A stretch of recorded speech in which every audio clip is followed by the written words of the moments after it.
안녕하세요. 오늘도 사연 살롱을 찾아주셔서 감사합니다. 하마터면 작년에 결혼할 뻔했던 30대 여성이에요. 살다 보면 천만다행이라고 생각하게 되는 일이 있잖아요. 저에게는 결혼을 포기한 게 그 경우였어요. 25살 때의 일이에요. 당시 극작가가 되는 게 꿈이었던 저는 문예창작과를 졸업하고 영세한 출판사에서 편집 보조 일을 하고 있었어요. 시간이 날 때마다 대학로에서 연극을 보곤 했는데 그날은 연극이 늦게 끝난 데다 날씨까지 제법 추워서 큰맘 먹고 택시를 타게 됐죠. 택시 안이 따뜻해서 깜박 졸다가 일어났는데 집에 와보니 핸드폰이 없지 뭐예요. 순간 너무 당황해서 발만 동동 굴렀죠.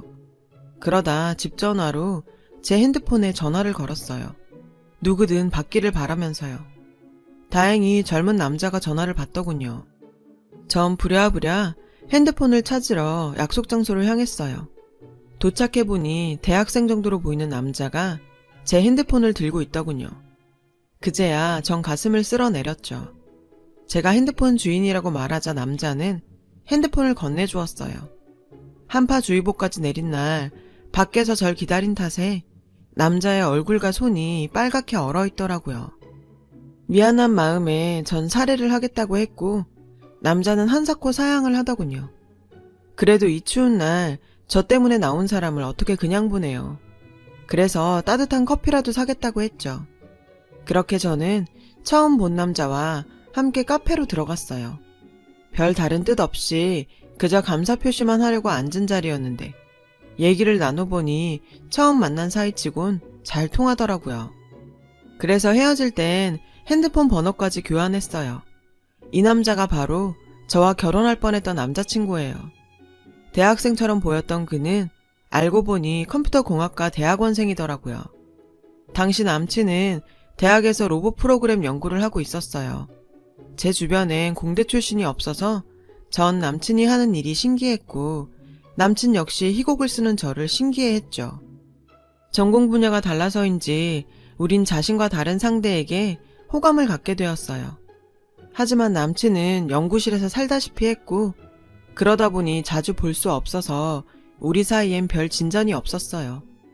저는 이대로 시간만 보내면 관계가 흐지부지 될 것 같아서 먼저 남친한테 사귀자고 말했죠. 남친은 제 고백에 당황한 듯 했지만 이내 그러자고 하더군요. 그날부터 우리는 연인이 되었어요. 서로 바빠서 자주 만나지는 못했지만 크게 싸우는 일 없이 무려 5년을 만났죠. 그러는 사이 남친은 석사를 마치고 박사 논문을 준비하게 되었어요. 우린 딱히 결혼 약속을 한 건 아니었지만 오래 만나다 보니 자연스럽게 결혼까지 이어지는 분위기였어요. 그러다 결혼 정년기에 다다르자 우리 결혼은 거의 기정사실화 되어갔죠. 양가 부모님은 5년 동안 사귄 우리를 예비 사위야 예비 며느리로 생각하셨고 때 되면 결혼시킬 생각을 하고 계셨죠. 그리고 얼마 뒤 우린 어른들 뜻에 따라 상견례를 앞두게 되었어요. 하지만 어른들과 다르게 전 조금 고민이 되는 부분이 있었어요. 남친 때문이었죠. 결혼해 살자면 수입이 있어야 하는데 말이 좋아 박사지 그동안 공부만 하느라 그때까지도 벌이가 거의 없었거든요. 남친 집에서는 당신 아들이 자리 잡을 때까지는 경제적 지원을 해주겠다고 했지만 제 입장에선 달갑지 않았어요. 시댁에서 돈을 받아 생활을 해야 한다니 아무리 생각해도 내키지 않았죠. 그래서 전 슬쩍 남친한테 결혼은 우리 힘으로 살 수 있을 때 하는 게 낫지 않겠냐고 고민을 털어놨어요. 지금껏 부모한테 지원받으며 살아온 남친은 제 고민을 이해 못하더라고요. 제 친한 친구들마저도 시댁에서 돈을 대주겠다는데 뭘 그렇게 예민하게 구냐고 하더라고요. 주변에서 그런 소리를 들으니 제가 괜한 걱정을 하는 건가 싶기도 했어요. 그리고 드디어 상견례 날이 다가왔죠. 장남도 아직 미혼인 남친 집에선 저를 딸처럼 귀하게 여기겠다며 몸만 놔도 된다고 다정하게 말씀하셨어요. 저희 부모님은 그 말에 안심하셨고요. 그렇게 상견례 자리가 무르익어가자 본론으로 들어가게 되었어요. 예비 시부모님께서는 신혼집은 이미 오래전부터 마련되어 있으니 집 걱정은 말라고 하셨어요. 얘기를 들어보니 예비 시부모님께선 서울에 30평대 아파트를 사두시면서 아들 중 먼저 결혼하는 쪽에 주자고 일찌감치 마음을 정했다고 하더라고요. 솔직히 로또가 당첨된 기분이었어요. 남친을 통해 시부모님이 부동산을 제법 가지고 계시다는 얘기는 들었지만 자식한테 줄 아파트까지 준비되어 있을 거라곤 생각도 못했거든요. 저도 사람인지라 기분이 좋았죠. 그날 결혼은 4개월 뒤에 하기로 정했고 양측 모두 결혼 준비에 들어갔어요. 그런데 뜻밖의 복병이 나타났지 뭐예요. 저는 물론 저희 부모님까지도 그로 인해 혼란에 빠지고 말았죠. 당시 미혼이던 남친 형이 갑자기 결혼 발표를 한 거예요. 안 그래도 아픈 손가락이던 나이 많은 장남이 결혼을 한다고 하니 시부모님께선 세상을 다 얻은 것처럼 기뻐하셨죠. 그때까지는 저도 의지할 형님이 생겨서 나름 다행이다 싶었어요. 그렇게 예비 형님이 인사를 하러 집에 오는 날 저도 초대를 받아 남친 집에 갔어요. 여기서 잠깐 남친의 형을 소개하자면 공부를 잘하는 동생과 달리 형은 뭐 하나 제대로 하는 게 없는 사람이었죠. 직장도 몇 개월 다니단 때려치고 사업도 시작한 지 얼마 안 돼 접기 일쑤였고요. 그런데 그런 사람이 어떤 여자를 결혼 상대자로 데려왔는지 아세요? 하프를 전공한 독일 유학파였죠. 거기다 무려 대학 교수직이나 되는 여자였어요. 다들 입이 떡 벌어졌죠. 특히 어머님은 입꼬리가 하늘까지 올라갈 판이더라고요. 그럴만했죠. 그런 고스펙의 여자가 당신 큰아들한테 가당키나 한가요? 근데요, 솔직히 전 좀 걱정이 됐어요. 저랑 비교되는 예비 형님의 고스펙도 그렇고 왠지 찝찝한 부분이 있다랄까? 말로 설명할 수 없는 여자의 촉이었죠. 그리고 그 원인 모를 걱정은 얼마 뒤 현실이 되었어요. 어머님이 저와 예비 형님을 차별하기 시작했거든요. 어머님이 온 가족이 바람이라도 쐬러 나가자고 하셔서 주말에 시댁에 모이게 됐어요. 저랑 예비 형님도요. 차 2대로 나눠 타고 과천 대공원으로 향했죠. 어머님은 새벽부터 준비했다며 도시락을 꺼내셨고 그 음식들을 본 순간 저도 모르게 인상을 찌푸리고 말았어요. 어머님이 준비하신 음식엔 공통적으로 새우가 들어있었거든요.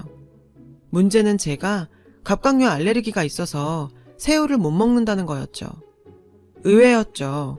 분명 어머님께서는 제가 갑각류를 못 먹는 걸 알고 계셨거든요. 하지만 잠시 뒤 저는 그 이유를 알 수 있었어요. 예비 형님이 가장 좋아하는 게 새우였더라고요. 음식 가지고 차별하는 게 세상에서 가장 치사한 건데 설마 일부러 그랬겠나 했죠. 할 수 없이 전 고픈 배를 과일로 채우며 서운한 티를 내지 않으려 애썼어요.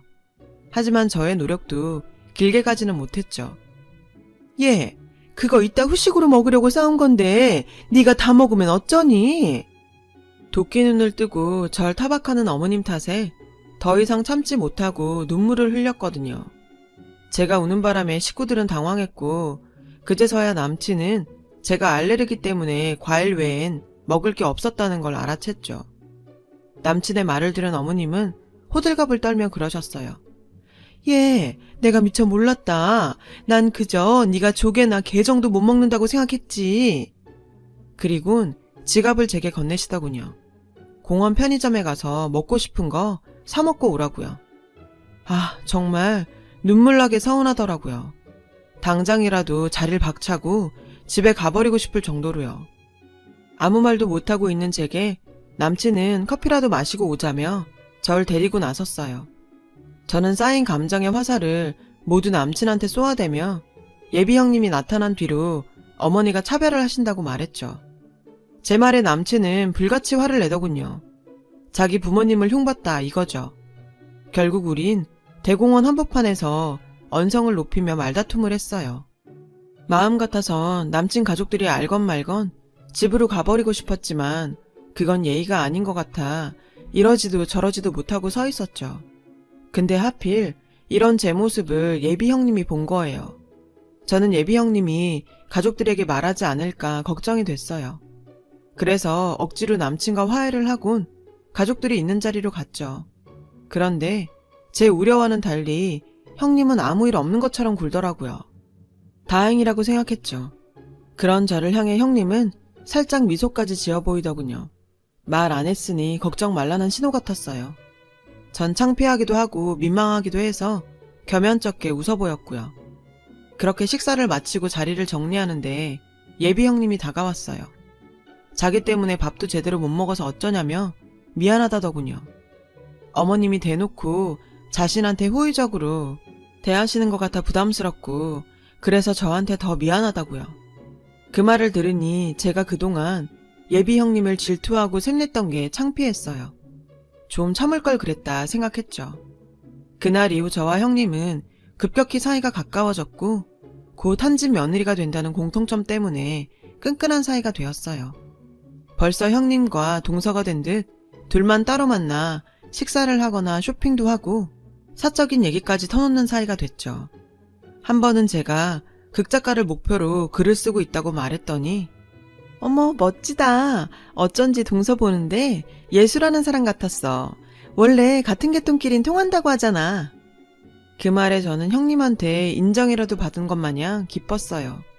어느새 우린 서로의 예비 신랑보다도 가깝게 지내게 되었어요. 하지만 사이가 너무 좋아도 안 좋은 점이 있더라고요. 그날은 남친과 식장을 알아보기로 한 날이었는데 예비 시댁에서 장남이 먼저 식을 올리는 게 맞다며 저희 결혼을 미뤘으면 한다는 얘기를 하더군요. 상견례까지 모두 끝난 마당에 날짜를 미루다니 황당하고 어이가 없었죠. 한편으론 부모 입장에선 장남의 결혼을 서두르고 싶겠다는 생각도 들더군요. 게다가 예비 형님이 나이가 있어서 내가 양보하는 게 맞겠다 싶었어요. 그래서 그러겠다고 했죠. 그런데 거기서 끝이 아니었어요. 상견례 때 저희한테 주시기로 한 아파트도 아주버님한테 주기로 했다며 저한테 이해 좀 해달라고 하지 뭐예요. 남친은 이렇게 다 뺏기고도 나한테 이해하라는 말 뿐이더라고요. 어이가 없어서 정말. 이쯤 되자 저는 이 결혼 자체를 하고 싶지 않아졌어요. 애당초 부모 능력으로 결혼하려고 했던 것부터가 잘못이었죠. 그래서 전 그냥 이 결혼을 그만두자고 말했어요. 그제서야 남친은 큰일이라도 난 듯 저를 달래고 설득하느라 애를 쓰더군요. 하지만 제 마음은 바뀌지 않았죠. 그렇게 집에 돌아온 저는 차마 부모님께 파혼 얘기를 꺼내지 못했어요. 그러던 중에 어머님한테 전화가 왔어요. 석호한테 얘기 들었다. 너 정말 이 결혼 안 할 거니? 아님 아파트 뺏겼다고 시위하는 거야? 어머님, 처음부터 부모님께 손 벌리며 하는 결혼 달갑지 않았어요. 저희 의사보다 부모님 결정에 휘둘리는 것도 더 이상 못하겠어서 석호 씨한테 그만하자고 한 거고요. 그래? 그럼 니 때 잘 알겠다. 이 결혼은 네가 깼다는 거 잊지 말거라. 어머님은 일방적으로 전화를 끊었어요. 황당해서 말도 나오지 않더군요. 어머님과의 통화를 끝으로 결혼 얘기는 없던 일이 돼버렸죠. 저는 부모님께 모든 사실을 얘기했어요. 딸이 파혼하게 된 것도 충격적인데 장남 결혼에 눈이 멀어 한순간에 태도를 바꾼 예비 사돈한테 부모님은 실망하셨죠. 그러면서도 차라리 식 올리기 전에 사돈이 민낯을 알게 돼서 다행이라며 애써 좋은 쪽으로 생각하시려는 것 같았어요. 저도 그렇게 생각하려 노력했고요. 가끔은 내가 좀 참았으면 어땠을까 그런 생각도 조금은 했지만요.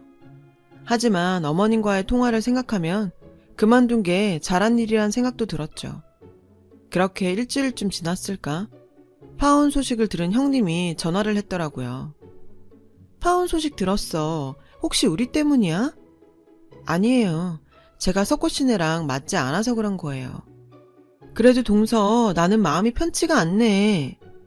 저 신경 쓰지 마시고 결혼 준비 잘 하세요.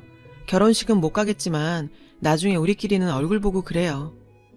전 그렇게 예비 형님과 통화를 마쳤어요. 그렇게 전 파혼을 했고 다시 일상으로 돌아와 직장 생활과 습작을 이어갔어요. 그렇게 한 달 정도 시간이 지났을 무렵 남자친구한테 전화가 왔지 뭐예요. 술을 얼마나 마셨는지 혀가 꼬였더군요.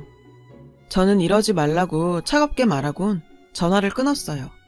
그랬더니 잠시 뒤에 남친의 친구한테 전화가 왔더라고요. 남친이 저와 헤어진 뒤로 논문도 못 쓰고 술에 빠져 산다고 했죠. 그 말에 저는 바보같이 애써 닫은 마음을 다시 열고 말았어요. 5년을 만났는데 어떻게 하루 만에 관계를 끊는다는 것 자체가 무리였죠. 저는 남친이 있는 포장마차로 달려갔어요. 안 본 사이에 수척해진 남친을 보니 마음이 아프더라고요. 남친은 절 보자마자 와라 끌어안고는 아이처럼 엉엉 울었어요. 그 모습에 저도 덩달아 울고 말았고요. 그날 이후 우리는 양가의 비밀로 하고 다시 만나기 시작했어요. 형님에겐 살짝 얘기를 할까 하다가 남친 어머님이 알면 그거대로 형님이 곤란할 것 같아 참았죠. 그렇게 비밀 연애는 한동안 이어졌고 그런 가운데 남친 형의 결혼식 날이 되었어요. 저는 비록 참석할 수는 없었지만 형님한테 결혼 축하 문자를 보냈어요. 하지만 일주일이 지나도 단문은 오지 않았어요. 정신 없어서 기억을 못하나 보다 했죠. 그러던 차에 남친으로부터 형님 내외가 신혼여행에서 돌아왔다는 얘기를 들었어요. 그래서 전 형님한테 전화를 걸었죠. 하지만 전화를 받지 않더라고요. 걱정스러운 마음에 형님한테 무슨 일이 있냐고 남친한테 물었죠. 그랬더니 자긴 잘 모르겠다고 하는 거예요. 사실 따지고 보면 별일은 아니지만 왠지 기분은 좀 그렇더라고요. 그래서 친구와 통화 중에 이 얘기를 했더니 이미 파혼한 사람인데 껄끄러워서라도 거리를 두고 싶은 거 아니겠냐더군요. 듣고 보니 그럴 수도 있겠다는 생각이 들었어요. 아직 형님은 남친과 제가 다시 만나는 것도 모르니까요. 사실 남친과 다시 만나면서 언제 양가에 알려야 할까 고민 중이었거든요. 그러던 어느 날이었어요. 전 논문을 쓰느라 지쳐있는 남친한테 주려고 영양제를 사러 백화점에 들렸죠. 주말이라 인파에 치여 진이 다 빠졌어요. 그래서 잠깐 쉴 겸 카페에 들렀죠. 그런데 거기에 형님과 어머님이 있지 뭐예요. 죄 지은 것도 없는데 저는 얼른 몸부터 숨겼어요. 그런데 두 사람이 무슨 얘기를 하는지 궁금하더라고요. 그래서 두 사람 대화에 귀를 쫑긋 세웠죠. 가만히 듣자 하니 글쎄 제 얘기를 하지 뭐예요. 말이 나왔으니 말인데 걔 조건이 어디 우리 석호한테 내밀 조건이니? 너 정도는 돼야 나도 우리 아들이 아깝다는 생각을 안 하지. 안 그러니? 예상했던 일이지만 어머님은 절 깎아내리기에 바쁘시더군요. 그런데 충격적인 건 그 다음이었어요. 그렇죠. 인물이며 학벌이며 그 여자에 비하면 도련님이 한참 아깝죠. 게다가 결혼하면 글 쓴다고 집에 들어앉을 생각이던데. 하마터면 도련님만 뼈 빠지게 고생할 뻔했어요. 아, 정말 배신감 장렬이더군요. 제 앞에선 그렇게 살갑게 굴더니 어머님 앞에서 제 욕을 저렇게 할 줄 몰랐어요. 그때였죠. 남친이 카페로 들어왔어요. 왔니? 우리 박사 아들. 어머님은 남 들으라고 소리치더군요. 그런데 잠시 뒤 한껏 차려입은 늘씬한 여성이 그 테이블로 가지 뭐예요. 형님은 그 여자를 어머님과 남친한테 인사시켰어요. 전에 말씀드렸던 제 후배예요. 인사해. 여긴 우리 어머님, 그리고 도련님. 어머나 곱게도 생겼다. 외국에서 바이올린 전공했다면서요. 어쩜 우리 집 며느리들은 고상한 음악가들만 있네. 며느리? 순간 잘못 들었나 했어요. 이미 전부터 얘기가 오갔는지 내 사람은 꽤 다정해 보이더라고요. 바빠서 씻을 시간도 없다던 남친은 아주 때 빼고 광까지 내고 나왔더라고요. 뒤통수를 세게 한 대 맞은 기분이었어요. 이런 인간한테 준다고 영양제까지 산 제가 한심하더라고요. 전 그 길로 남친이 있는 테이블로 갔어요. 절 보자 다들 귀신을 본 얼굴이더라고요. 자기야, 여긴 어떻게... 남친은 말까지 더듬더라고요. 일단 저는 어머님께 인사부터 했어요. 안녕하세요. 오랜만에 인사드리네요. 어머, 내가 여긴 왜 왔니? 왜 오긴요. 백화점에 쇼핑하러 왔죠. 누가 들으면 백화점이 어머니 건 줄 알겠어요. 쇼핑하러 왔으면 쇼핑이나 해라. 괜히 남의 일에 신경 쓰지 말고. 네, 저도 그러고 싶네요. 그런데요, 어머님. 남의 일은 아니라서 한 말씀 드려야겠네요. 저 어머님 아들이랑 다시 만나고 있어요. 하도 다시 만나달라고 징징대서 거지 동냥 주는 심정으로 만나주고 있다고요. 제 딴에 논문 때문에 힘든 사람 매정하게 끊으면 나중에 제 탓할까봐 참았는데요. 더 이상은 안 되겠네요. 꼴에 양다리까지 걸치려 들어? 30 넘도록 집 밥벌이도 못하는 남자. 그래도 사람은 착한 것 같아 만나줬더니 착하긴 개뿔, 인성도 개판이네요. 저런 건 재활용도 안 되겠어요, 어머님. 그래서 제가 차려고요. 아참, 그리고 형님, 아니 지연씨, 내 앞에선 그렇게 시집 욕을 하더니 어쩜 그렇게 연기를 잘하세요? 가진 거라곤 돈밖에 없는 무식한 것들이라더니 그쪽이랑 딱이네요. 그리고 너 제발 전화 좀 하지 마. 무슨 남자가 그렇게 구질구질하니? 끝으로 5년 사귄 정으로 충고 하나만 하겠는데 너 인생 그따위로 살지 마. 내가 다 쪽팔린다 야. 저는 들고 있던 영양제 백으로 남친의 뒤통수를 3개 한 대 치고는 그 자리를 빠져나왔어요. 제 뒤로 3사람이 옥신각신하는 소리가 들리더군요. 그러거나 말거나죠. 사고는 예고 없이 터진다더니 전 그날 제대로 사고를 치곤 집에 돌아와 2다리 쭉 뻗고 잠들 수 있었어요. 역시 앙금은 속에 담아두고 살면 안 되는 거였어요. 얼마 뒤 저는 전남친에 대한 소식을 들을 수 있었어요. 글쎄 하프를 전공했다던 유학파 형님은 하프는 구경도 못한 강원도 산골 출신이더라고요. 게다가 대학 교수는커녕 상고 출신의 사채업자 사무실의 경리였고요. 전 남친 엄마는 사기 결혼이라며 길길이 날뛰었고 혼인 무효 소송까지 벌였는데 알고 보니 그게 전부 아파트에 눈이 먼 장남이 꾸민 짓이었다지 뭐예요. 아주 뒤통수를 제대로 맞은 거죠. 참, 박사 논문을 준비하던 전 남친은 논문 표절로 논문 심사에서 탈락했다더군요. 하여간 그놈의 찌질함은 어디가 끝인지. 그 일이 있은 뒤 저는 연애와 결혼은 뒷전으로 하고 직장과 작품을 쓰는 데만 온 힘을 다했어요. 그 결과 1년이 지난 지금 저는 직장을 그만두고 연극판에 있어요. 극작가가 된 건 아니고 현장에서 뛰면서 생생한 글을 쓰고 싶어 내린 결정이었죠.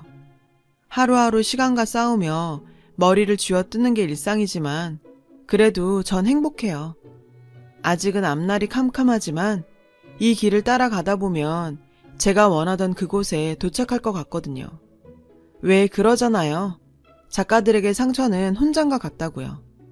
그런 의미에서 전 지금 가슴에 훈장을 달고 꿈을 향해 달리고 있어요.